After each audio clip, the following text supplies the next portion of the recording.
Bună ziua! Bine v-am regăsit! Astăzi vom face pizza carbonara.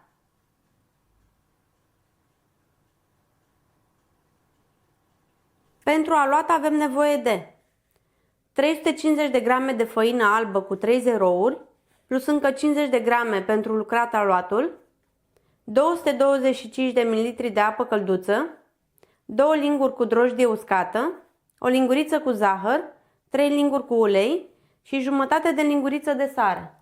Pentru umplutură folosim 2 gălbenușuri, 200 de grame de cașcaval ras, 200 de grame de șuncă de pui sau de porc tăiată în fășii, 50 de ml smântână dulce pentru gătit cu 30% grăsime, 2 căței de usturoi zdrobiți, jumătate de lingură de sare, jumătate de linguriță de piper măcinat. Începem prin activarea drojdiei, peste care punem puțină apă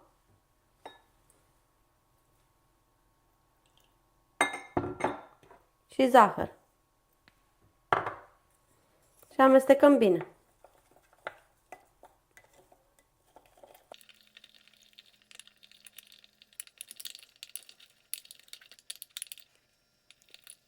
După ce s-a omogenizat, dăm compoziția deoparte și o lăsăm pentru 15 minute. Când stă drojdia la activat, amestecăm făina cu sarea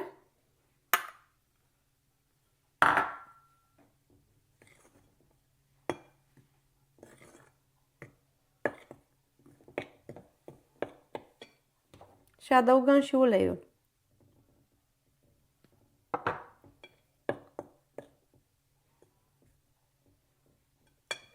Drojdia s-a activat, așa că o vom pune și pe ea.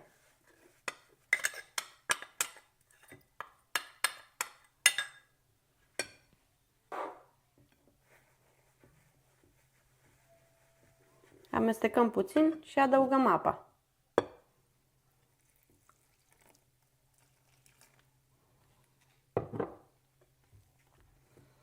Amestecăm cu lingura până ce încorporăm toată făina.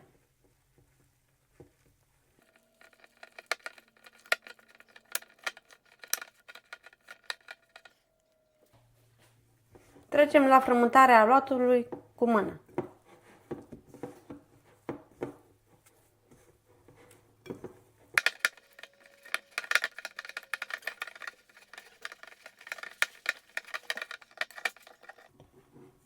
Acum punem aluatul pe blatul de lucru și continuăm frământarea. Dacă aluatul este prea lipicios, mai adăugăm puțină făină.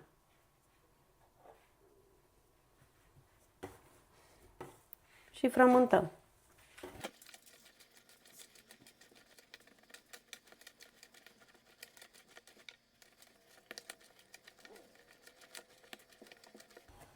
Am frământat aluatul pentru 10 minute. Am obținut un aluat nelipicios. Acum presărăm puțin bolul cu făină. Punem aluatul, îl acoperim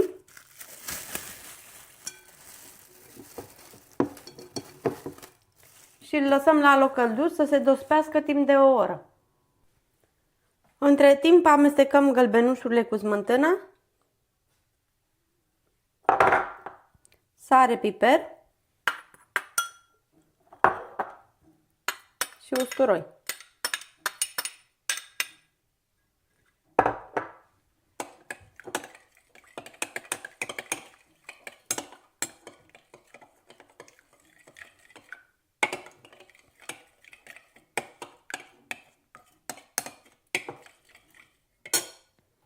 Dăm amestecul deoparte.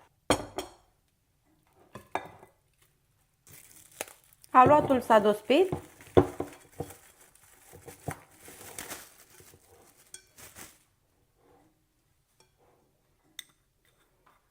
Luăm puțină făină, punem deasupra lui și presărăm și pe blatul de lucru puțină făină. Răsturnăm aluatul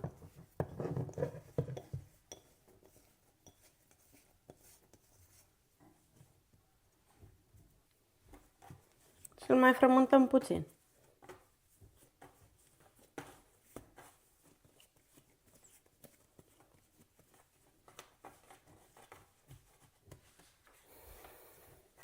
Îl împărțim în două părți egale.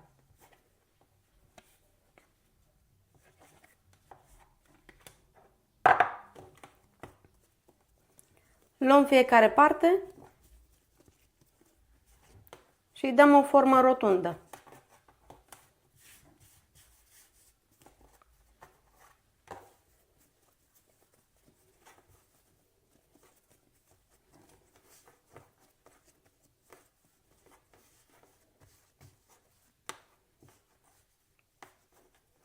Îl lăsăm 5 minute să se odihnească. Formăm prima pizza.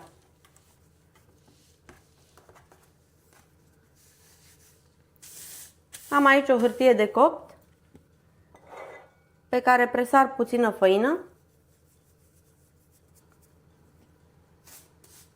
Punem prima parte de aluat, o presărăm cu puțină făină și deasupra și apoi întindem cu mâna, îi dăm o formă rotundă.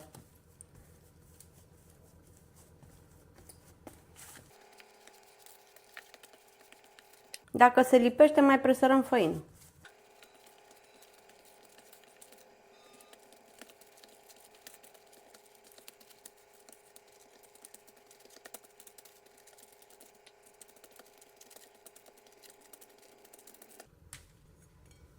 Acum punem jumătate din sosul cu smântână și gălbenușuri.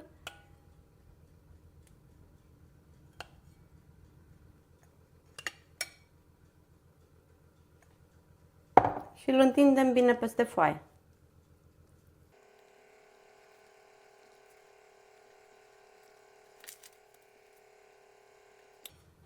Presărăm jumătate din cantitatea de cașcaval.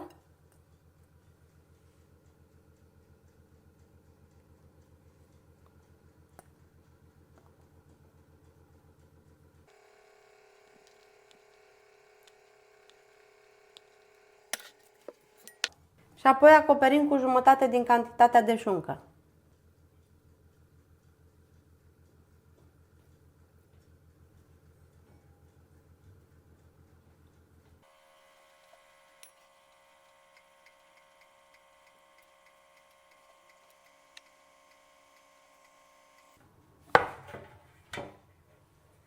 Luăm pizza cu tot cu hârtie de copt și o punem în tavă.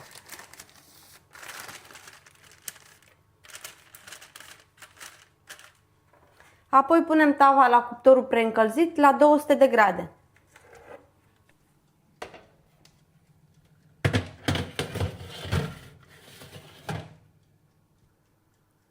Cât timp stă prima pizza la cuptor, o preparăm și pe cea de-a doua, procedând în același fel.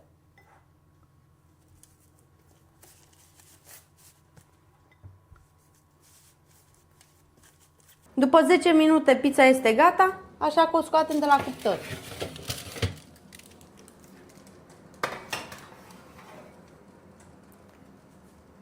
O lăsăm să se răcorească puțin, apoi o putem servi. Pentru mai multe rețete gustoase și sfaturi culinare, vă aștept cu drag să reveniți pe canalul meu. Vă doresc o zi plină de savoare și bucurii culinare.